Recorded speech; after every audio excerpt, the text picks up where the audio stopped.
आगे हम लोग अगला पढ़ेंगे आरबीआई के कार्य में कि आरबीआई बैंकिंग सुविधाओं का विस्तार भी करता है। बैंकिंग सुविधाओं का विस्तार भी करता है। एक्सटेंड ऑफ बैंकिंग फैसिलिटी, है ना, extend of banking facility, banking सुविधाओं को बढ़ाता भी है।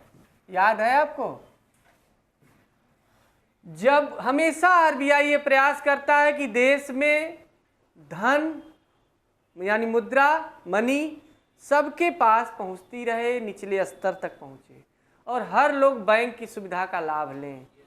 जमा करना हो तो कर सके, निकालना हो तो निकाल सके और उधार भी लेना हो तो बैंक से ले सके, सहूलियत रहे। इसके लिए बैंक को आरबीआई हमेशा देखता रहता है आरबीआई कि बैंक अपनी शाखाएं बढ़ाती रहे, अपनी ब्रांचेज बढ़ाती रहे और गांव तक पहुंचा दे, एकदम अंतिम छोर तक पहुंचा दे। ऐसा नहीं कि अरुणाचल प्रदेश में मेघालय छूट जाए, हर जगह। ठीक, तो ये आरबीआई हमेशा प्रयास करता है। क्यों करता है, ये सुविधा क्यों बढ़ाता है? ताकि देखिए, वो तो उधार देने पे नियंत्रण करता है, तो उधार देने की भी बात करता है। आरबीआई के कार्य में हम देखे थे कि ये दोनों काम करता है। एक तरफ मुद्रा की सप्लाई भी करता है कि कहीं ऐसा ना हो कि पैसे के अभाव में इंडस्ट्री डेवलप ना हो, तो मुद्रा की पूर्ति भी करता है। क्या करता है? पूर्ति भी करता है। और मुद्रा अगर बहुत अधिक हो गई है तो उसको मार्केट से कम भी करता है, यानी साख नियंत्रण भी करता है कि नहीं? दोनों काम करता है ना, बढ़ाता भी और घटाता भी है, दोनों काम, दो काम है, याद रखिएगा। तो इसीलिए दूर तक खूब बैंकिंग सुविधाओं को ये बढ़ाता है। और आप देखेंगे कि बहुत छूट दिए रहते हैं, और अब तो बहुत पॉलिसी आ गई है कि वहाँ बैंक नहीं दिखेगा, सिर्फ कलेक्शन दिखेगा। अब गांव में जाएंगे, छोटा सा एक कमरा ले करके बैंकिंग का काम कर रहे हैं, कहेंगे कि हाँ अकाउंट खुल जाएगा, हो जाएगा, पैसा जमा हो जाएगा, हो जाएगा, छोटा मोटा काम हो जाएगा। लेकिन बड़ा काम करना है तो वहाँ मेन शाखा पे जाइए, थोड़ा और आगे। तो देखिए, छोटे मोटे काम के लिए जितनी ज़रूरत है गांव की, उतनी ज़रूरत के लिए खुल गया है जगह जगह। कभी देखे होंगे, देखे हैं ऐसा बैंक छोटा सा? हाँ, खुला है। ग्राहक सेवा केंद्र करके खोले गए हैं। क्या है? ग्राहक सेवा केंद्र। हाँ, जगह जगह खोले गए हैं। अगला है 9वां कार्य इनका, अगर देखा जाए आरबीआई का, तो रिजर्व बैंक और कृषि साख।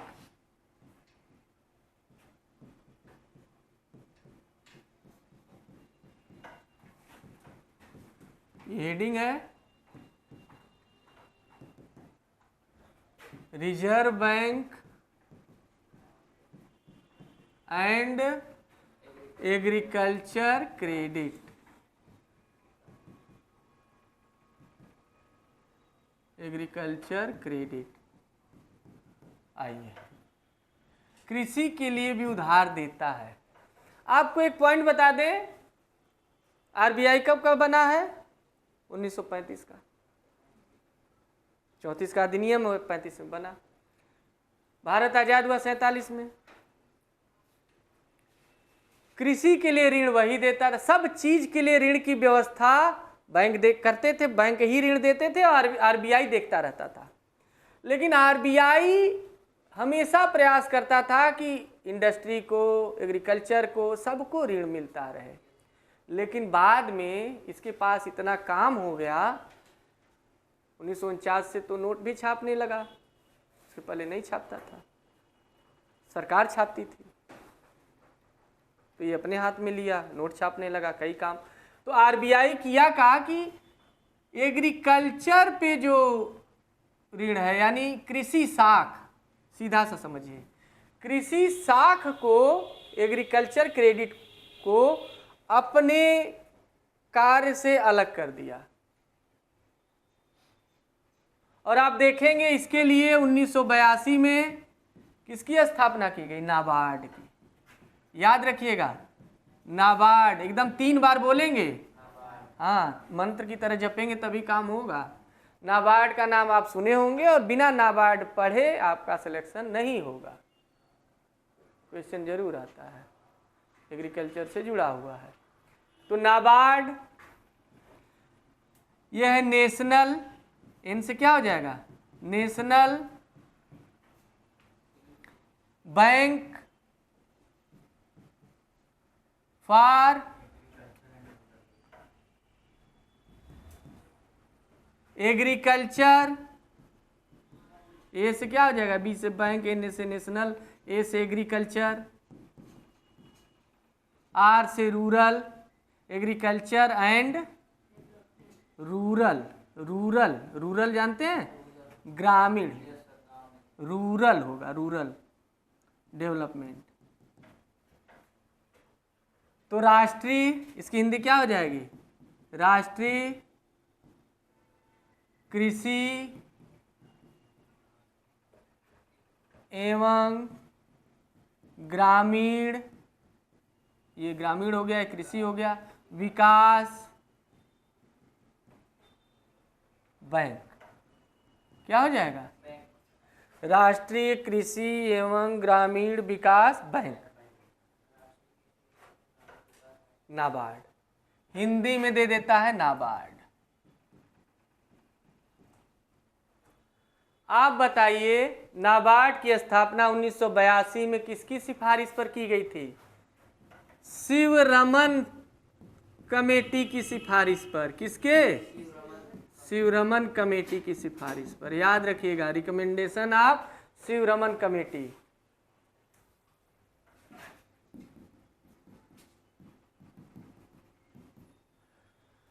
उसने ही सिफारिश की, नाबार्ड की स्थापना हुई। और मुख्यालय कहाँ है, वहाँ लखनऊ लिखा है, दिखा रहा है बम्बई। बम्बई कर लीजिए सब लोग नोट्स में, मुंबई कर लीजिए।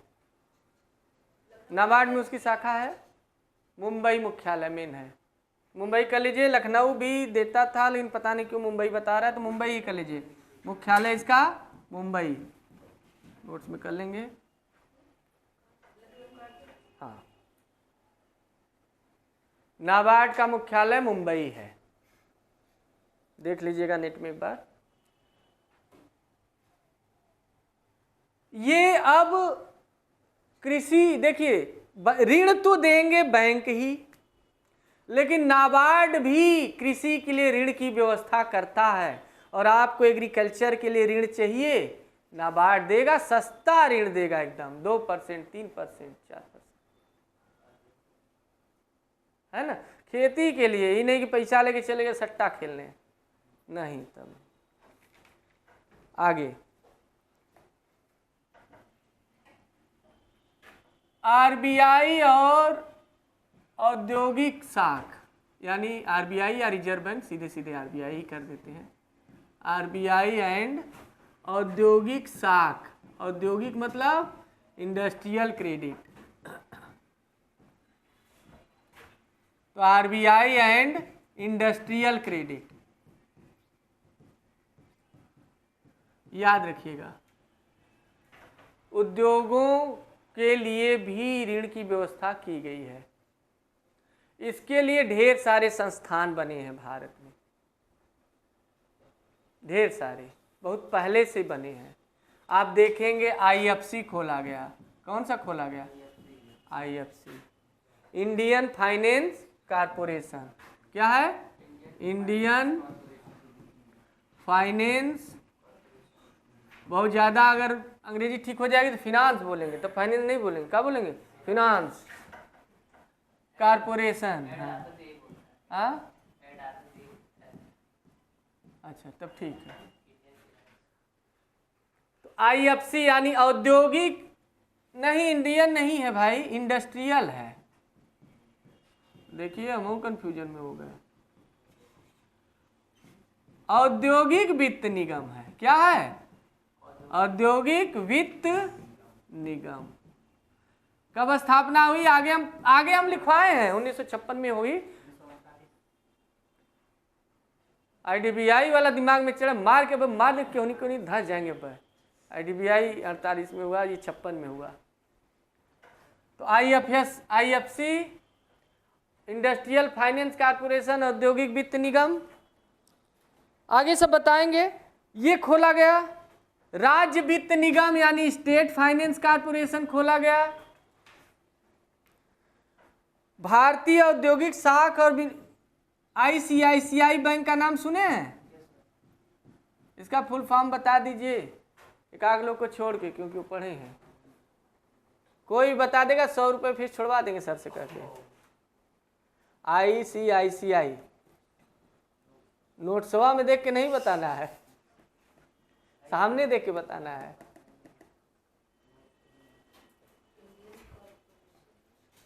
ये है ना? हाँ बताइए।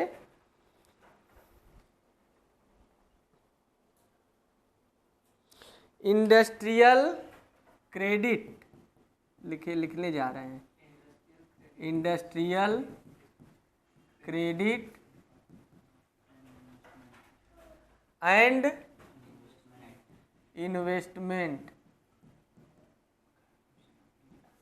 Investment corporation of India. India तो जानते हैं ना? पाकिस्तान वाले अब कायदे से जान रहे हैं इंडिया को। हाँ अभी जना रहे हैं लोग। आइए देखिए, इंडस्ट्रियल यानी औद्योगिक, इसकी हिंदी क्या हो जाएगी? औद्योगिक। ध्यान से देखिएगा, औद्योगिक। पहले भारतीय कर दें, चलिए भारतीय, क्योंकि इंडिया है ना, तो भारतीय हो गया, भारत का हो गया। भारतीय औद्योगिक शाख, देख लीजिए, शाख एवं निवेश, इन्वेस्टमेंट मतलब निवेश निगम। लग ही नहीं रहा है कहीं से बैंक है, ये ICICI बैंक लग रहा है। भारतीय औद्योगिक शाख एवं निवेश निगम, ICICI बैंक। आगे हम बताएंगे 1955 में इसकी स्थापना होती है, सब डिटेल में आगे पढ़ाएंगे।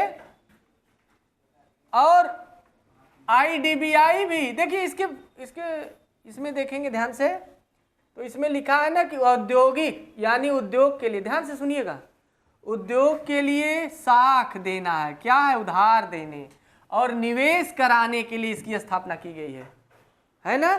तो इंडस्ट्री को बढ़ावा दिया जा रहा है कि नहीं? इंडस्ट्रियल क्रेडिट देखिए लिखा है ना, और इन्वेस्टमेंट के लिए खोला गया है। तो उद्योग को जब भी ऋण लेना होता है, इंडस्ट्री को यहाँ पहुँच जाते हैं लेने के लिए, है ना?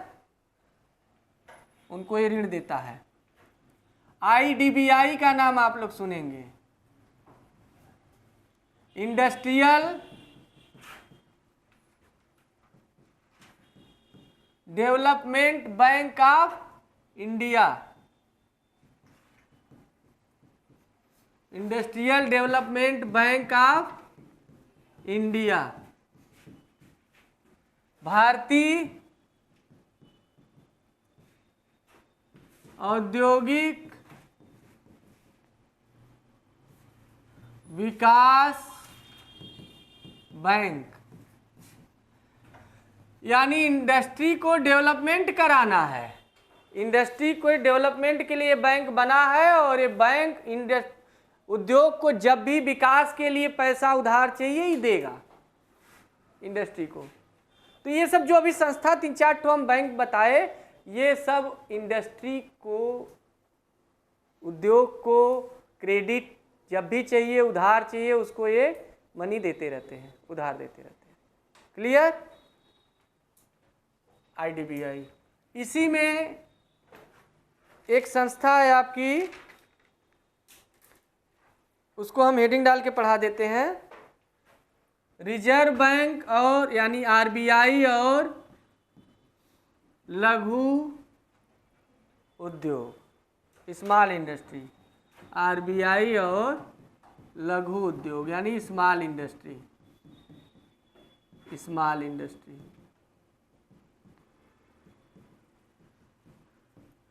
ध्यान दीजिएगा, RBI और लघु उद्योग ये क्या है? RBI देखिए पहले आरबीआई सारा काम करवाता था, खुद ही अपने जिम्मे लिया था। अब बताए ना कि कृषि वाला काम, कृषि के लिए, एग्रीकल्चर के लिए जो उधार देने की व्यवस्था है किसको सौंप दिया है, किसको दे दिया है? नाबार्ड को। नाबार्ड देखता है, अब वो स्वायत्त संस्था है। नाबार्ड ऑटोनॉमस इंस्टीट्यूशन है ना, स्वशासी संस्था है। फिर आगे आप देखें कि FCI, finance corporation of India यानी भारतीय वित्त निगम, आईडीबीआई, एसएफसी, आईएफसी, एसएफसी, तो ऐसे करके आईसीआईसीआई, ये सब भी बैंक खोले गए हैं किसके लिए? उधार दे। आईसीआईसीआई निजी क्षेत्र का है, आईडीबीआई सार्वजनिक क्षेत्र का है, आईसीआईसीआई बैंक क्या है? निजी क्षेत्र का है, प्राइवेट सेक्टर का है। तो आरबीआई ने अब जो आईडीबीआई खोला था, ध्यान दीजिए, लघु उद्योग के लिए सिडबी खोल दिया। क्या खोला? सिडबी। सिडबी ध्यान से समझिएगा, सिडबी।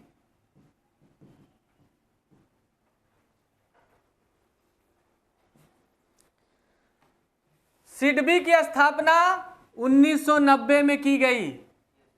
मुख्यालय इसका लखनऊ है। कहाँ है? लखनऊ है इसका मुख्यालय, हेडक्वार्टर सिडबी की। सिडबी है क्या? देखिए आईडीबीआई आप पढ़े थे, industrial development bank of India, इसी आईडीबीआई में एस जोड़ दीजिए,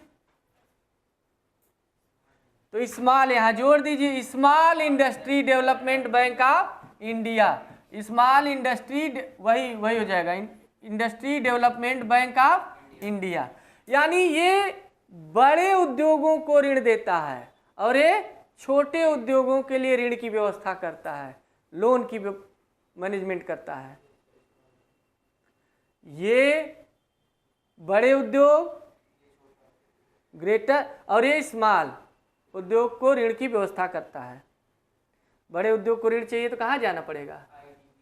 और ये सिडबी के पास, स्मॉल इंडस्ट्री डेवलपमेंट बैंक के पास जाना पड़ेगा ऑफ इंडिया।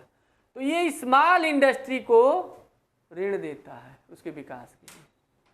आप जैसे छोटा उद्योग खोले हैं, आपको इसकी स्थापना कब की गई? 1990 में, लखनऊ में मुख्यालय है। क्यों किया गया? आरबीआई अपना ध्यान छोटे उद्योगों से हटा सके, इनको सौंपा जा सके, इनको दे दिया। तो ये अब देखते हैं, है ना, समझ में आ रहा है? तो हम अभी कुछ पढ़ा नहीं रहे हैं, हम आरबीआई के जो कार्य थे वो बता रहे हैं कि पहले आरबीआई ही करता था, लेकिन 90 से क्या किया गया?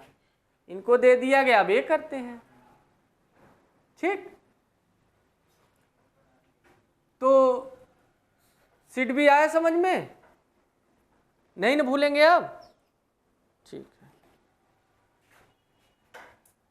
एक काम और आरबीआई करता है और ये आखिरी काम है इसका, कीमत स्तर में स्थिरता लाता है। क्या करता है? कीमत स्तर में स्थिरता या कीमत स्तर की स्थिरता, स्टेबिलिटी, या हाँ स्टेबिलिटी ऑफ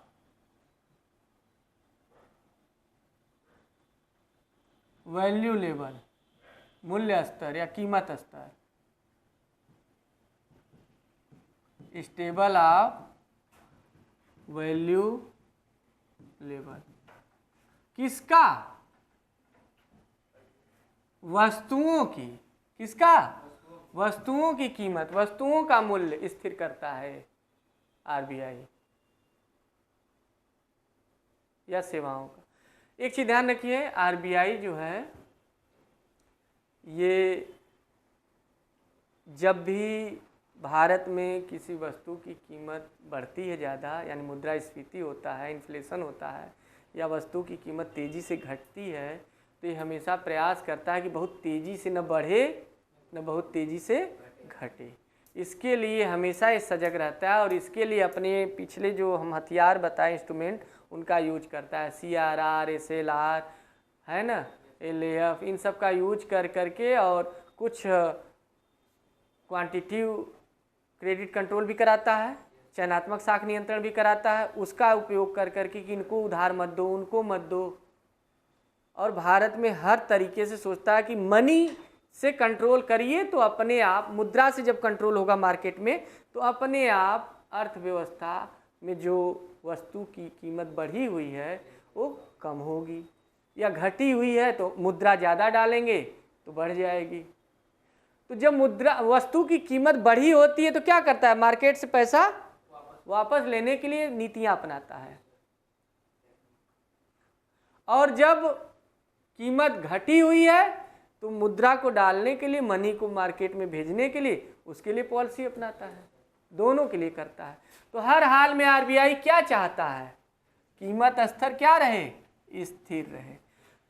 याद रखिएगा, स्थिर तो एकदम नहीं हो सकता, बढ़ेगा ही, लेकिन तेजी से ना बढ़े। देखिए हम बता दें, कीमत घटना, कीमत स्तर का नीचे जाना भी नुकसानदेह है, बताए थे ना, और बहुत तेजी से बढ़ना भी नुकसानदेह है। तो लेकिन मुद्रास्फीति, इन्फ्लेशन हो, वस्तु की कीमत बढ़े लेकिन धीरे धीरे बढ़े तो हमारे लिए अच्छी बात है, वो उस अर्थव्यवस्था के लिए, उस इकोनॉमी के लिए, उस देश के लिए ये अच्छी बात है। उस देश के लिए ये विकास होगा अगर इंडस्ट्री, इससे इंडस्ट्री भी बढ़ेगा, रोजगार भी बढ़ेगा, पता है ना, रोजगार भी बढ़ेगा और लोगों को काम भी मिलेगा, वही रोजगार बढ़ेगा। जब भी मुद्रास्फीति होती है तो दो चीज़ें बढ़ती है ना, उत्पादन भी बढ़ता है और रोजगार भी बढ़ता है, प्रोडक्शन और एम्प्लॉयमेंट भी बढ़ता है, दोनों बढ़ते हैं ना।